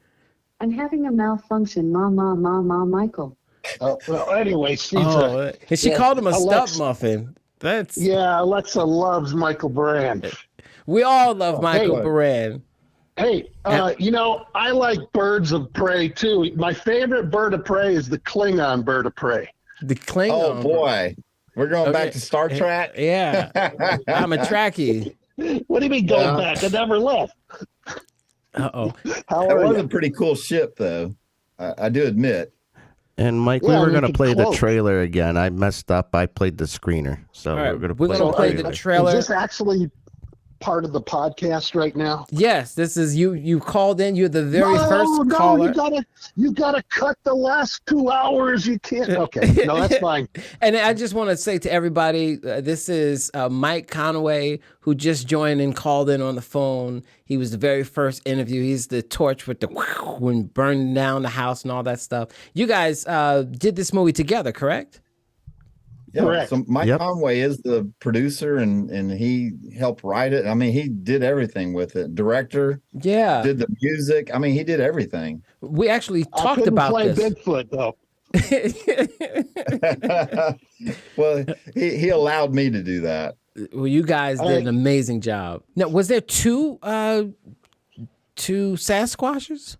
Like I saw you walk. There's more. There's more. Wow. Okay. There's a tribe. I thought it was just all the me. one. It's all me though. Okay, yeah, because you got to have that big suit and the stilts and that tall, but that's amazing, man. And the running, very well done, very well. I'm excited to see it. So you guys are working with distribution now to put that out. We are seeking distribution. There is somebody who has the screener, but I haven't heard back from them yet. So we are seeking distribution. Okay. Well, you're definitely going to get it because it's interesting. I want to see it. So I know everybody's going to want to see this movie. My solar installer, and the guy's name was, I don't know if I can say his name. His name is Tron Slade. I was like, sir, nobody in the nation has that name other than you. And we had to wait for the approval. So I said, hey, you want to see a couple trailers? And so he saw the drone down. He's like, oh, where can I see this? I got to see this. So I was like, well, it'll be soon, hopefully. Very cool. Well, we hope to see it. I hustle the heck out of it. That trailer, if you look at how many times that trailer has been shown, I've got a whole slew of fans that want to see that show. So it's So what's the key to finding distribution? Because it's a great project. It looks good. People want to see it. Why aren't they picking it up, or Yeah, it's like selling a Humvee. It's a good looking product, but you got to have just the right person, and you got to have just the right deal. Yeah. Most people lose their shirts in the distribution handoff. And I think Michael Conway's done a good job of, filtering that stuff and getting the help with it. Okay. Yeah. Most films that I've done, it's usually taken them a little while to get distribution. Like when we shot Terrarium in 2000, it wasn't until 2005 that Lionsgate released it, but it came out. It just sometimes takes a while. You know what? We should do a summit. I'd love to host it, and have you guys just talk in panels and discussions about these things, and after the project is done, because everybody think I just want to make a film or a TV show, and I'm working on 2 now. I've done 2. But the process after the lights are turned off, how do you make the deal? How do you sell it? This is, you guys have knowledge that people would pay for. That could be number 6, a training facility of teaching, just a live stream, a master class on, hey, this is what you need to expect, because I would pay for that. I need that, Yeah, well, you can get a panel of like 5 or 6 people or more. But I'll repeat what I said to you from the first podcast, which is distribution is easy to get. It's getting paid for the movie, which is the hard part. Yes. Okay. Well, yes. I still need to learn both. I don't know I am my own distribution. I'm trying to find. People will distribute your stuff and keep all your money and keep all the money. Like they'll distribute the heck out of it and keep all the money. And that's actually it's twofold, because that happened with me with my first album. I actually am going back with iTunes and CD Baby to try. Where's my money? It's been 15 years, but it's the back burner. But now I'm like, how do you even get it out there? How do you make people care? I mean, you guys are doing an amazing job with constantly creating content and putting it out there. But now monetizing on it and capitalizing on that. That's the hard part. Obviously a new landscape because we're into streaming now, and there's so much less of the physical product, although it can be at conventions and things like that. But like I was saying, outside of Walmart and Amazon, it's not like you see CDs and DVDs in stores like you used to. So it's a new frontier, and during this transition, a lot of people are learning, both distributors and the creators. So from the creator and dealing with the industry, the distributors and stuff like that, what do you think the perfect for you, but also being realistic and fair, what would be the perfect deal, or what would be the perfect avenue that you think would be for a creator who wants to distribute their stuff? What does that look like? Well, one of the actors and the screenwriter, Michael Kearney, who you saw in the trailer, is one of the guys behind that log. Mm-hmm. And he asked, so what platform are you going to put it on? And I was like, hopefully all of them, because and if you can get a larger distributor, someone who's not just doing it out of their basement, but people who have the avenues into all the platforms, that's what I would love to see. Okay. A worldwide net release. You know, they put it on Vudu, PlayStation, Roku, the big places, Paramount, whatever. Well, that's me. The Taijin Network is the same as HBO Max, Hulu, Amazon Prime, all of those. I'm just not known yet. So as we get known and get the numbers up, then we can do lives and all of that other stuff. So as I grow, if you guys need, it's there, you know. And the money part, that's not even an issue. You know, you bring the eyes, you can get the money. I'll make sure that you get a larger portion of the pie. And actually, I just had this discussion with the broadcasting company that I deal with, who created HBO, Hulu, Amazon, all of those. And so if you upload a movie onto Amazon Prime, they're taking 50%. So if you like pay $9.99 for your movie and you have to tell people, go see my movie for $9.99, and they pay it, Amazon takes 50% of that. And you get 50%, but you did all the work pushing it. The Taijin Network, how we're different, we will push your stuff, and, you know, because we're looking for content, we'll be putting it. I do the programming. You know, we have classic television. We're going to be putting it on independent channels and all that stuff. But what I just found out, had a meeting with them, they take 20% off the top. And I was like, because I wanted to give the content creators 80%. And we take 20% for putting it up, because we'd have to, you know, hire people to upload or do whatever. But since they take 80%, I'm like, okay, well, I'll take a smaller cut just to keep everything going, to give the content creators more push. So I'm looking to give them either 70 or 75%, and then the distributors are taking the 20%. So I'll have between 5 to 10, just to keep everything going, because I'm covering everything, all of the bills and all that stuff, and pushing. So once we start getting those numbers and those views, we'll be the better hub and the better center, so that you can make more money, because we're the home of the independent. That's awesome. Yeah.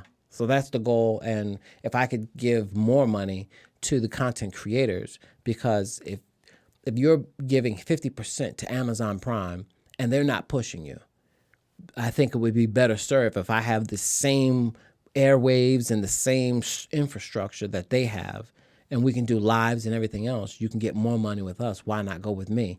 And I push you and you push you. We pushing together. You're going to reach more. So that's what Taijin is all about, tying the generations together for entertainment. We will have to have that talk. Whenever you're ready. And I'm looking for people. I'm looking for content. So I just want to. It's not about me anymore I want to do this. And yeah, I'm doing what I need to do. But if I can shine a light on people, you know, the light, if I'm holding you up and the light there, I still am in the light. I am part of the process. And if I can be that process that gets you to where you need to go, I'm fine with that, you know? Mm-hmm. So that's what we're all about, and creating content too. I'm sorry. We'll have to wrap up. I'm sorry. Oh, okay. With Mike. No, with Mike. We got to shine back on Michael Beran. This guy, all the stunts, all his, you know, when he was talking about work ethic on the set, he was doing that. He was moving my poles and my green screens and whatever, and he's sweating his ass off in that suit. And he was doing it all. Wow. And, I thank him. My gratitude is he was amazing. Endless for that. The thing I like about you guys is everybody is just not only just amazing individuals, but great and creative minds, you know, and so much to offer. So I'm just grateful to just even have had the opportunity to interview both of you, but even be in the presence and have to be able to, the discussion to talk about these things, because I'm learning so much. So I'm grateful for you guys taking time out. I understand what it is. You guys are already established. I'm trying to get there. So thank you guys so much. And thank you, Michael. I didn't even know that you were listening this whole time. Yeah. We thought he'd like to listen and all that type of stuff. Because I told him that Michael Beran was going to be on, and he was excited too. He was like, "Oh man, is there any way I can listen in? Are you live?" I had to photobomb him or voice bomb his podcast here. So. I had him muted on the channel. Well, and that's also cool. Thank you even for doing this, because as we begin to grow, we want to take in the live calls, as we start getting live. So you're the first one. So, you were the Matt working out, getting the kinks out. Yeah, this is the first time I did this setup today. Sorry for all the tech issues, everybody. I was a poser at first. I wanted to fool you. Yeah, no, I'm watching it right now. No, this was all good. And there are no mistakes. We're just learning, and this is the process. And I think we can even leave some of it. It's up to you, Michael, if you want that. It's just about teaching people. It's not about the perfect thing that you see on Instagram and everybody's trying to make it seem like, they have it all together, Try to follow the truth, Go for the light and just be real, and be kind. And I actually have a question for Michael Beran. When did you first start doing stunts? Because you're so good at it. I'm very curious about that. I actually didn't start doing stunts until 2019. Oh wow. Yeah. Wow. I started and my teacher is Alan over at the Las Vegas Stunt Academy. And so I fly into Las Vegas, and when I fly into Las Vegas, I go take classes, Wow. Yeah. Wow. Because you're so natural. It's like you've been doing it for a lot longer than 2019. Well, I was raised in Louisiana. Yeah, so you're used to going through. Now, what yeah. made you decide to get into it? Did you have an opportunity to do a stunt, or did you say, I want to get into this lane? How did that come about? Well, so it really, so I was on set with some big name stars, Antonio Banderas, Colin Hanks, and some of these other people I've been on set with. And, I was introduced to stunt doubles, that were going in there and doing it. And then I ran into a few of these actors that do their own smaller stunts. That you get to be a big A-lister, they're not going to let you do stunts. What about Tom Cruise? Huh? What about Tom Cruise? Does he do stunts, or he does a lot? He does a lot. Like he's not afraid to get dirty. Right. He's the exception. Yeah. But anyway, I just decided that if I was going to get more parts and I knew how to do my own stunts, then maybe they would, if I could pass the audition, I could get, I could do some of my own stunts, and maybe I would be more valuable, as an actor.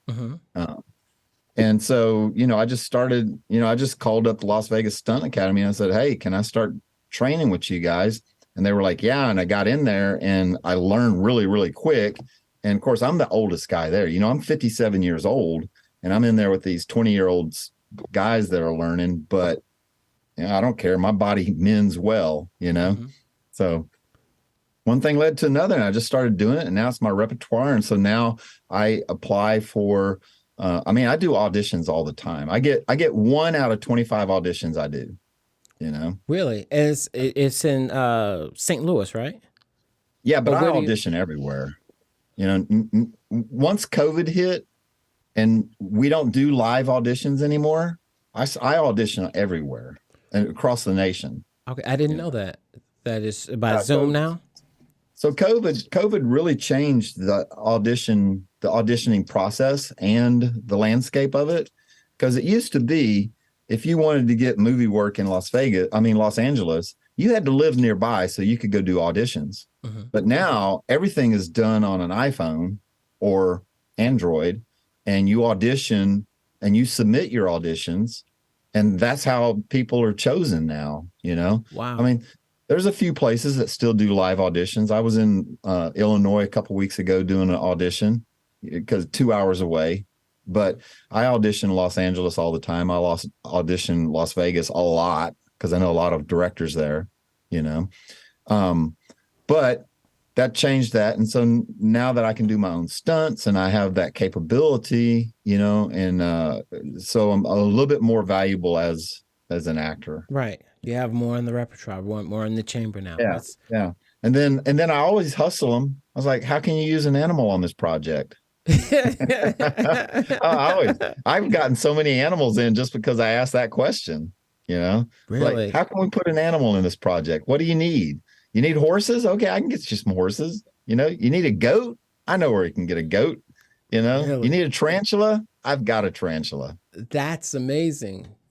That is amazing. And you say, okay, I'm not gonna take. I love that spirit. Like, I'm not gonna take no. You're gonna need me in some way. What do you need? Oh, you don't want me as an act. Okay, not a stunt. Okay, you need an animal.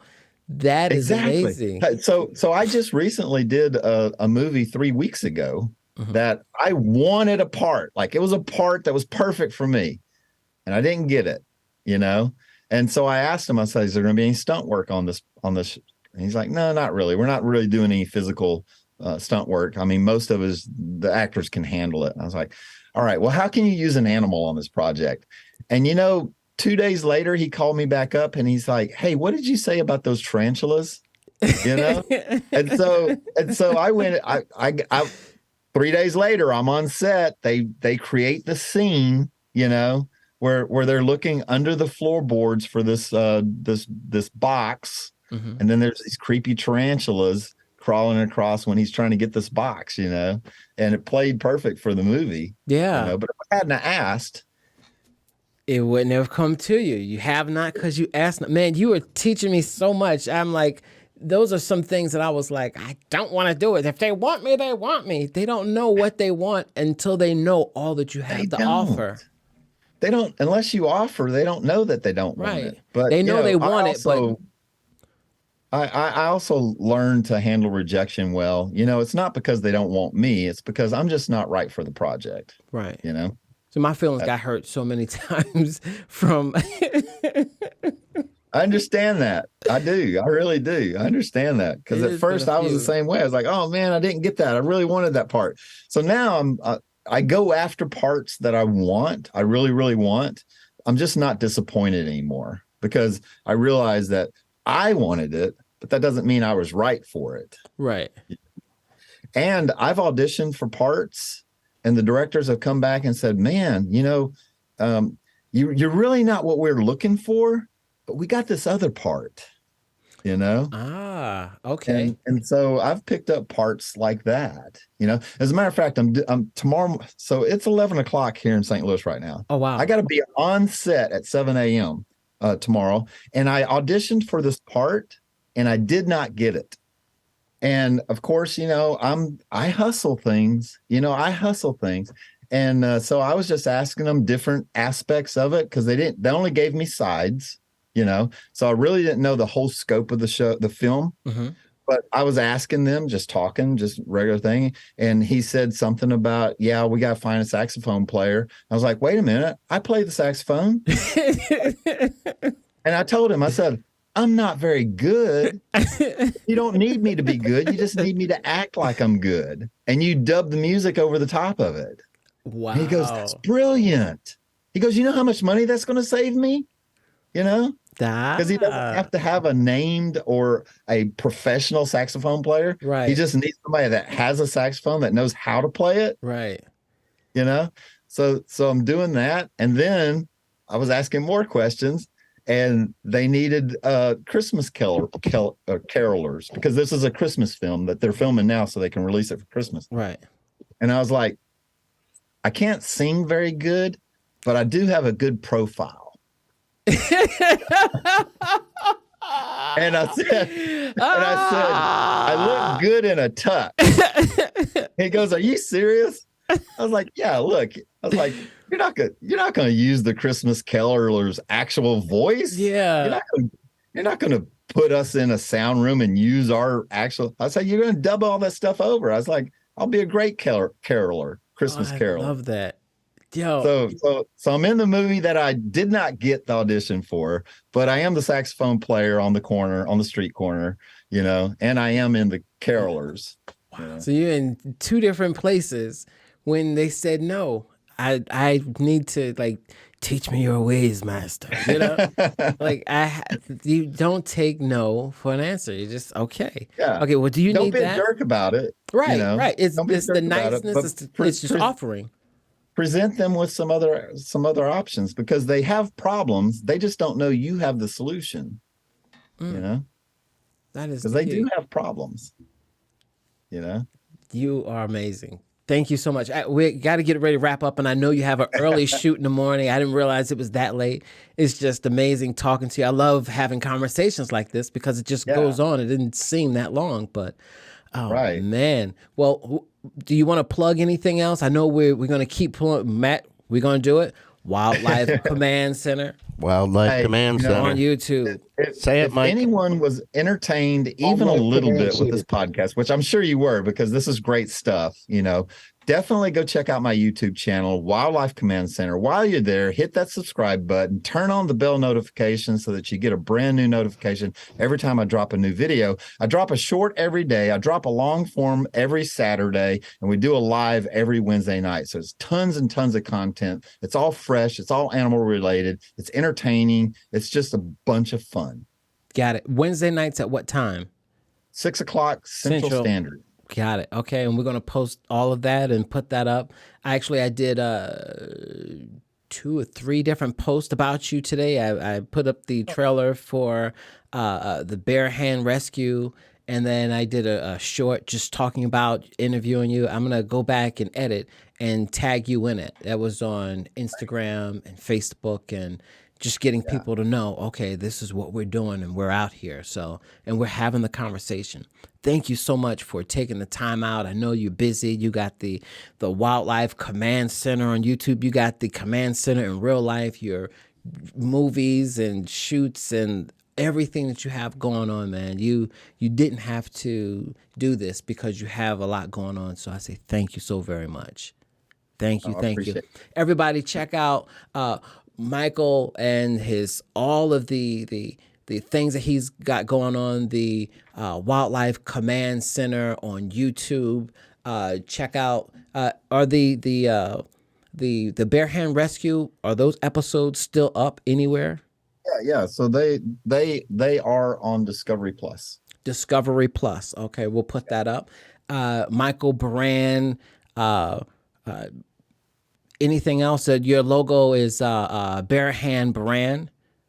Yeah, BareHansd Beran. And that's my name. And of course, if you follow my IMDb page, I mean, I've got active movies on Netflix right now. The Night of the Tommyknockers is active right now. It's doing really well. Bridge of the Doomed is on Netflix right now, and a lot of different platforms. You can catch it on Tubi. You can catch it on like 12 different streaming platforms. Wow. Okay. And we've got a couple of movies coming out. That's going to be big stuff. It's probably a whole new another interview. I definitely want to do another interview. We'll do several, and maybe we'll do one when I come. I'm coming April 28th is the event, so I need to be there on the 27th. Yeah, fly in on Thursday, fly out on a Saturday. Done and done. I will be there. We will be there. You'll love it. Right. Thank you so very much. St. Louis. It's great. Yeah, we've never been. So this is going to be a great time. And this event is the movie trivia. So it's put on for our nonprofit Raptor Rescue. Mm-hmm. It's going to be the theme of it is Disney animals. Mm-hmm. And so all the proceeds, 100% of the proceeds, all go to our Raptor Rescue efforts. Gotcha. That's a great cause. We're going to get involved. I'm going to promote it and push it. Send me or send Matt. Matt will send me the information or the links that you will want on social media, and we'll put it up. I'm going to tell people that we're going to be there, and we'll be there. Maybe we can take some pictures and talk about it and post it and make it happen. Get it out there and get people to donate to it. Cool. All right. Appreciate that. All right. Thank you so much for your time. Michael Beran, everybody. I hope you enjoyed it. I'm going to see him on April 28th. So this is going to be an ongoing thing. You're going to see a lot more from him and Mike Conaway. Thank you so much for Mike Conaway. You've just been watching Words Matter with John Maurice. Thank you so much. I'm tongue-tied because I'm just so excited. I'll see you next time. Love always. John Maurice. Peace. All right. Words Matter with John Maurice.